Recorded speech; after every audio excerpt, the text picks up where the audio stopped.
Thank you for listening to the Following Films podcast. Today I'm joined by BJ and Harmony Colangelo to discuss their book, Sleepaway Camp.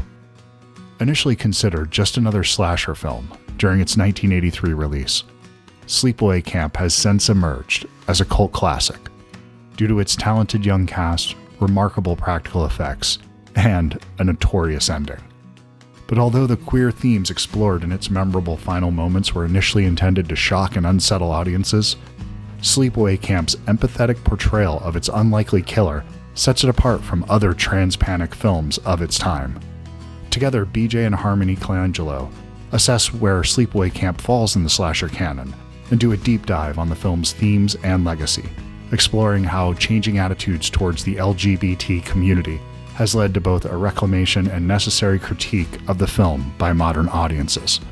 Sleepaway Camp's divisive reputation has inspired a decades-long debate that changes alongside the attitudes and culture of its viewers.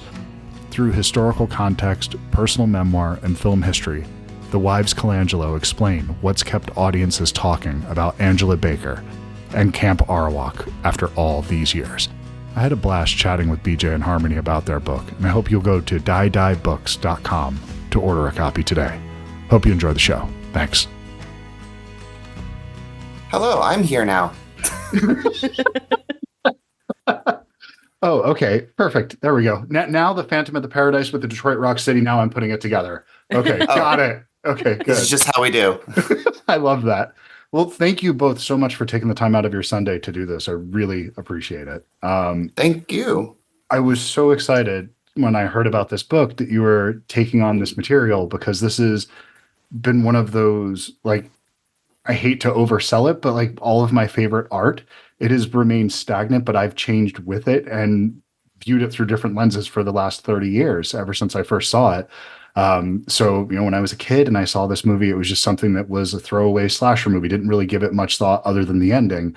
And then seeing it a little bit older, and realizing there might be something more here, whether it was intentional or not, and becoming a big John Waters fan. And I had a deep love and affection for, Serial Mom and for all these other films. And it just was, I thought that this was an unintentional camp film. And I was just wondering how this film has changed for the two of you over the years. Oh, who do you want to start with? Sure, we'll go. You spoke first, BJ, so you're going to lose. All right, I'll go for it. So I also saw this movie incredibly young. I grew up in a household where nothing was ever off limits for me in terms of the movies that I wanted to watch. So it's funny that you mentioned Serial Mom, because when I was like 9 years old, that's the movie I would tell people, like, my favorite movie is Serial Mom, and then everyone questions my parents' parenting style. But I was very lucky that my parents' best friend lived a block away, and then their other best friend lived 4 houses down, and they all had kids around the same age. So all of us would do these movie nights, sleepovers all the time. And one of the nights we watched Sleepaway Camp, and I could not have been more than 8 or 9 years old. I was very young. And it was the first time that I ever noticed different people being afraid of different things in the same movie, because typically we're all afraid of Michael Myers. We're all afraid of Freddy Krueger. That's, how that works. But with Sleepaway Camp, I was very upset by the cook. That rubbed me the wrong way due to my own, personal experiences at that point. And then one of the kids in the group is allergic to bees. And so watching the beehive scene, royally messed them up. And I had never figured that out before. So that became a movie that was very, very important to me from that standpoint. And then, of course, when the ending hit, we were all like, huh, but we didn't have the language for any of that. We didn't know what that meant. So we just sort of, let it go. But then it became this movie that I kept coming back to year after year, because there is some camp sensibilities to it. I mean, you kind of can't take a movie seriously where the greatest exchange of dialogue is eat shit and die, Ricky, eat shit and live, Bill. I'm sorry, that's camp. That's hilarious. And then as I, came into my own with my own identity and my own queerness, recognizing how queer this movie is, became very much a hyperfixation. And then also seeing the way so many people have different interpretations and different feelings, very severe feelings, and all of them being right about one singular piece of media has just become a great fascination with me. And I'm very fortunate to have met Harmony and, fallen in love with somebody who also has a deep fascination with this movie and how it has, been reviled and repulsed and loved and hated and all of those things, sometimes simultaneously. And Harmony, could you talk a little bit about your introduction to this film? I did read the book, so I am familiar with it, just for people that haven't read it yet, just because I don't want to obviously it's so hard to say like giving everything away in this, because a lot of this is just about the interpretation, but just if you could talk a little bit about your introduction to this film. Yeah. So I did not have a great deal of access to horror movies growing up. I'm from a town that didn't even have a Blockbuster.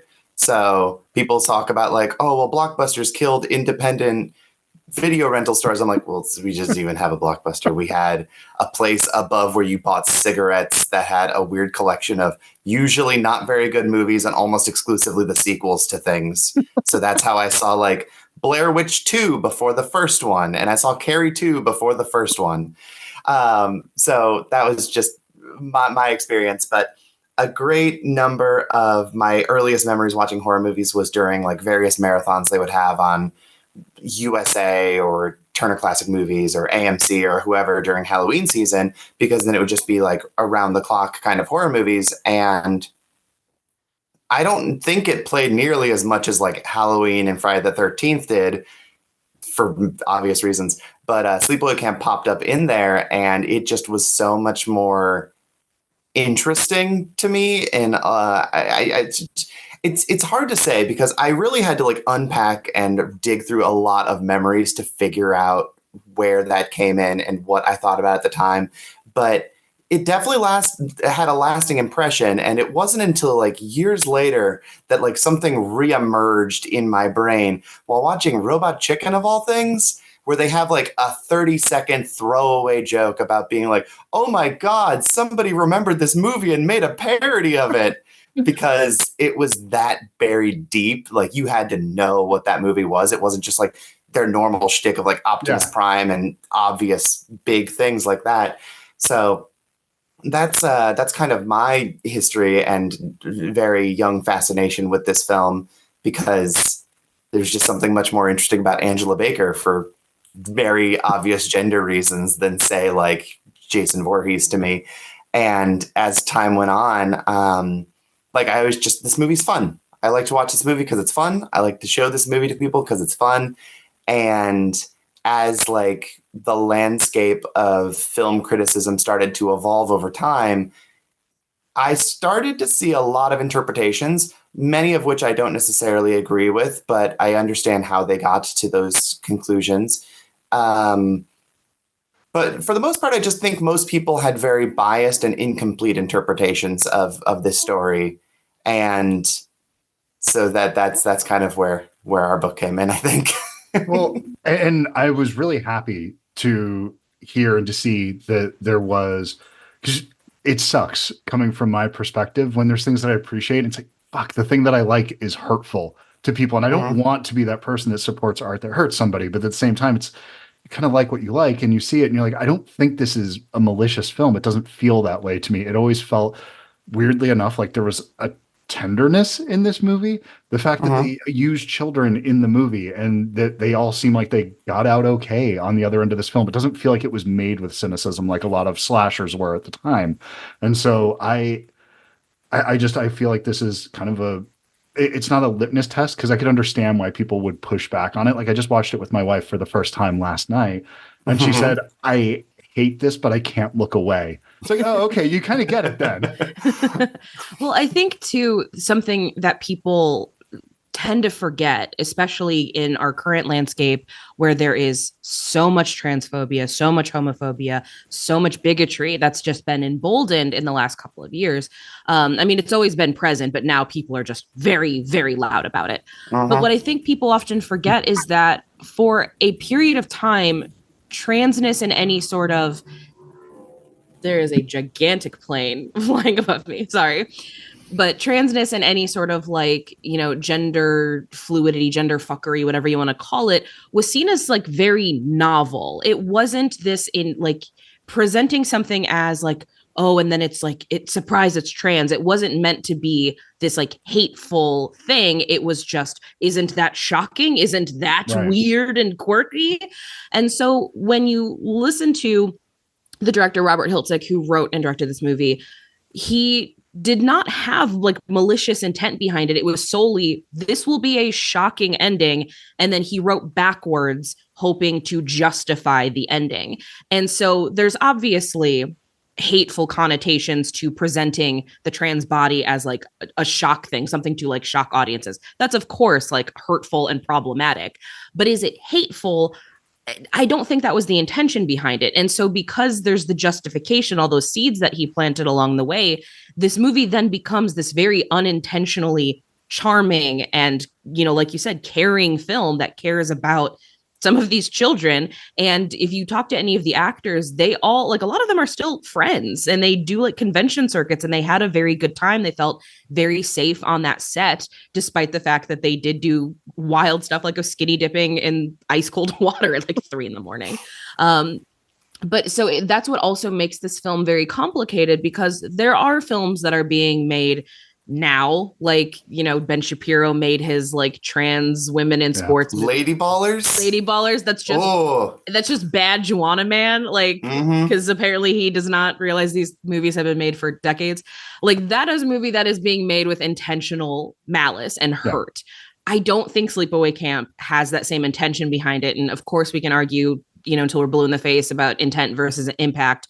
But I think it's worth discussing above all else. I think however people feel about this movie is how they're going to feel about it. But there is a discussion to be had. And please go ahead. Oh, yeah. It just comes down to like people doing this because it's effective.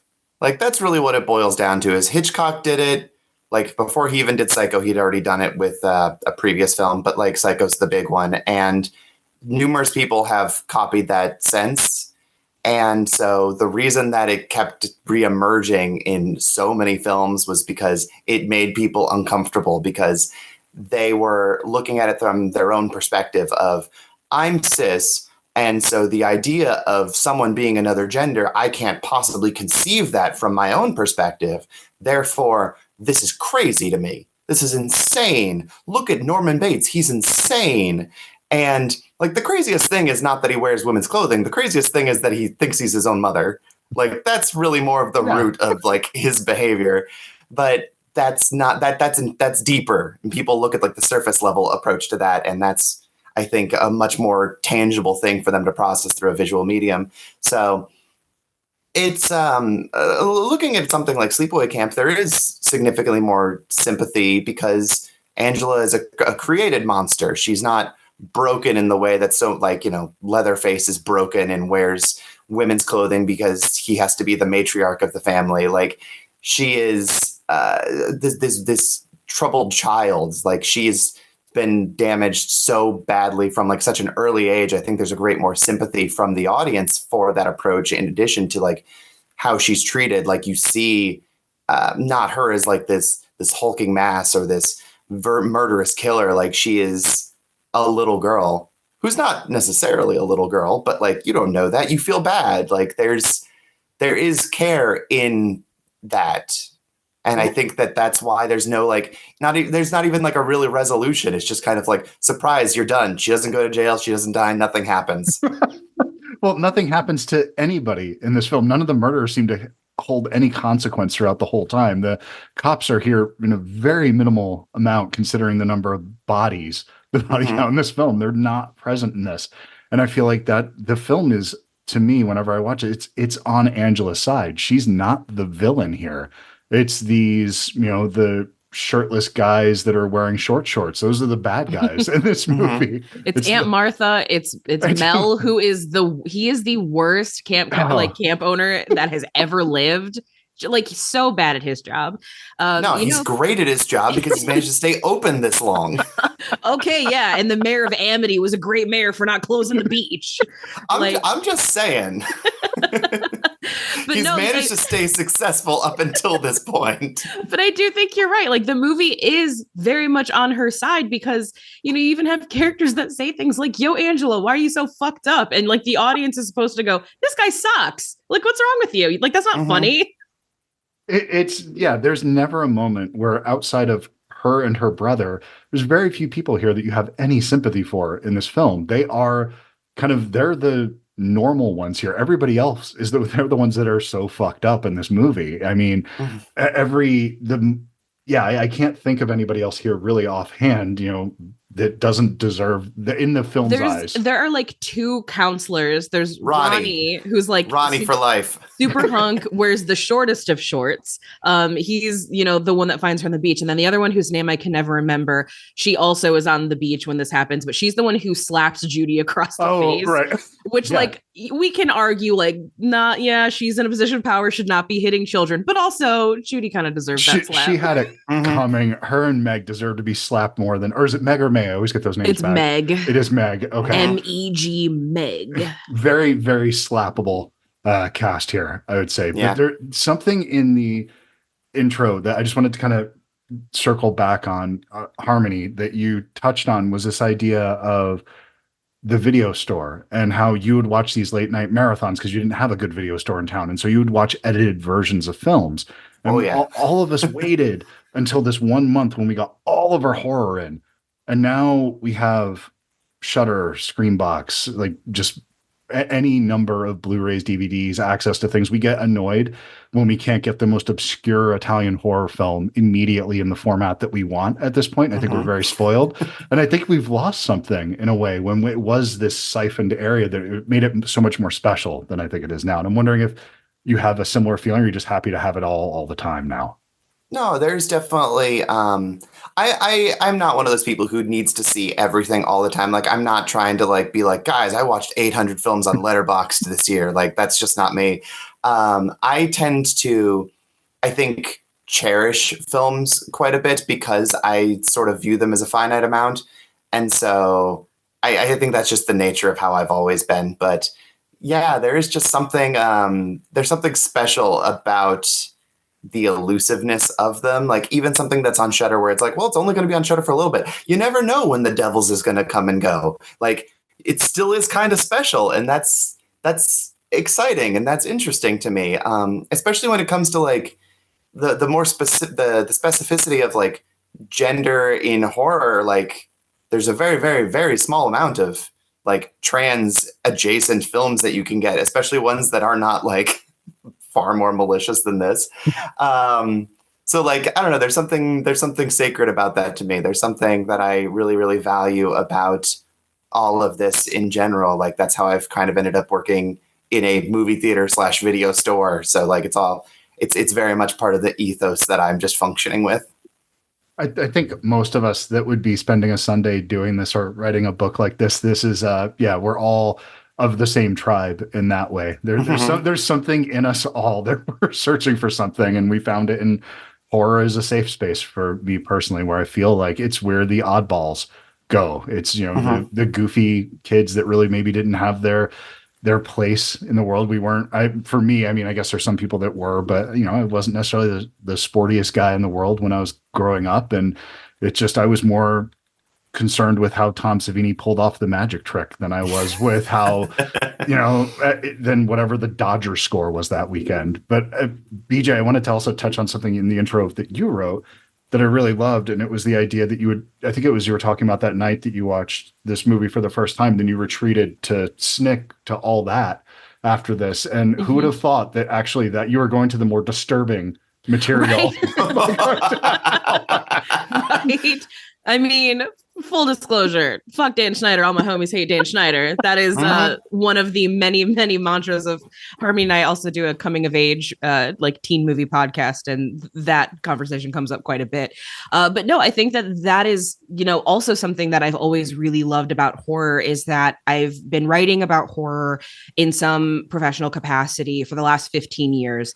And that meant I started when I was 18 years old. And so my entire, adult life has been shaped by being immersed in what I know, like Phil Noble Jr. from Fangoria always refers to as like the horror crowd. Some people call it a horror community. I definitely think I subscribe more to the horror crowd sort of situation.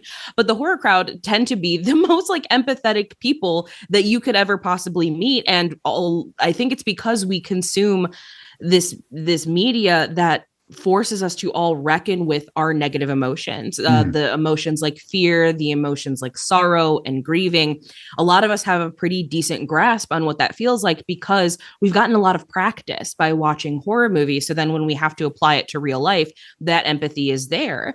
And so there's also this disconnect where, there's the running joke that a lot of the comedians that we all love tend to be like the saddest people, possible. Yeah. A lot of them are working through their issues through comedy.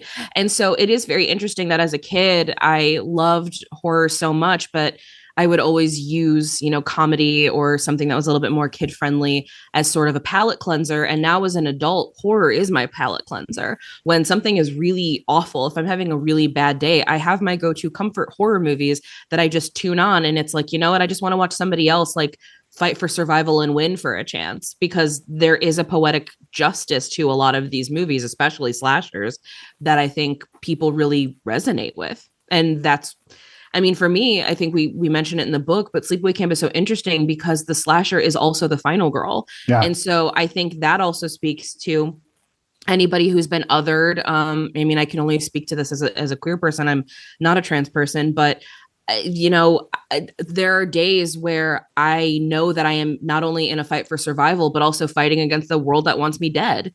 And that also makes you feel like the final girl and also the villain at the same time, because you have to fight back or else you're going to get stomped on. Oh, hearing things like that just breaks my heart, but it's just the idea of seeing the world and thinking that the world wants you dead. BJ, the world doesn't want you dead. I know when you feel like that sometimes. And you got to check some forums would say otherwise. Yeah. Well, fuck those people. Every last one of them. Honestly, I don't understand that mentality at all. It's something that's I don't get it. I can't get my head around it because at least I was raised in a way. I can say so much negative things about my parents, but they taught me abject indifference to sexuality, where it's just whatever, who cares? It's not, that's like usually the least interesting thing about a person is where they want to put Agreed things. Completely. So it's like, it's one of those things, and it's like, it reminds me of like the guy that wears like boobs on his hat or something like that. It's like, okay, you're overtly okay, got it. That is really boring. I'm sorry, but it is. And it's just, but no one has ever been thrilled with a conversation about truck nuts. Like that's never happened. No one cares. Oh my God. Yeah, it's very, very true. But I think that's the thing about horror is that, sometimes you say it's the world, or that might have those feelings that are pressing against you, but oftentimes it's, internal, where you feel like it's your own head that's fighting against you. It's your own sort of mental health that's fighting against you. And so finding that center and that peace and that being able to deal with scary shit in a way that's safe and being able to confront those fears and to just be uncomfortable, I think is just something that's been really helpful for me when, dealing with anxiety, depression, anything like that being confronted with just not feeling okay and then getting to the other side of it and actually enjoying it and just embracing that side of yourself, I think is so important. But Harmony, I did want to ask one other thing. You have one of my favorite lines in the book, which is just a run-on sentence. In here. So, I write a lot of those, yes. Harmony writes the way she speaks. Yeah. Well, it's one word that's an entire sentence, and it's a way of expressing sort of like anxiety in that. And I just love the way that you write in this is the first time I ever spoke to you, but I felt like I really had a sense of your voice by the way that you write. Thank you. No. Yeah. It's, can you talk a little bit about that sort of vulnerability of writing in your own voice? It feels like you're not even distancing yourself. At least it comes across that way from who you are. Yeah, there's a couple chapters in the book that are solely written by me. Like the book is obviously written by the both of us, but to have a more universal voice, I gave my stuff to BJ and I was like, cool, make it sound smarter. So she put it in like more of like her voice so that it sounded like a more professional book. But there's a couple chapters that are solely my writing. And yeah, I don't know. I tend to just fly through the world flailing like an octopus in a washing machine. And that's kind of how I write. And then I have to try to make it make sense. I don't know. I find that as writing, and this is something BJ's yelled at me about on multiple occasions, where I'm like, yeah, I hate writing because I'm emotionally drained and exhausted and feel terrible afterwards. And she will say, oh yeah, but like I don't like writing, but I like having written. And I'm like, no, I don't know if I like that either, because I just basically rip myself open every single time I write. And she goes, you don't have to. And I'm like, I don't know any other way. So yeah, that's, I think, how you get some of the chapters, especially like towards the very, very end there, where it is just me spewing a whole lot of, I don't know, food for thought, I suppose. I feel like so much of this lives in me, and like I like to think that that passion comes through. But yes, I'm not. All of my like more distant thoughts are in the other chapters, in which BJ gets to process that for me. You also hate commas. Like, I really do. I don't know if they like bullied you as a child. You've never told me, but you hate commas. Yeah, I know, it's fine. Like I will say that my computer does a really good job of catching them nowadays, so that's good. AI has been incredible. It's definitely improved my writing. So Grammarly doesn't work on Chromebook, I think, so it doesn't make these corrections for me. So it's just a thing. Okay. I know we're almost out of time here, but I do have a personal favor to ask of both of you for one recommendation. Something that I have two children. One's 13. He's full on deep into horror at this point, and we have an 8-year-old that we just showed the Jack Black Goosebumps movie to for the first time last night, and have started reading the R.L. Stein stuff. So I'm wondering, recommendations for gateway horror. What would you go to? Oh, this is one of my like very favorite subgenres. Okay, so yes, it is. This is a very important, very difficult question.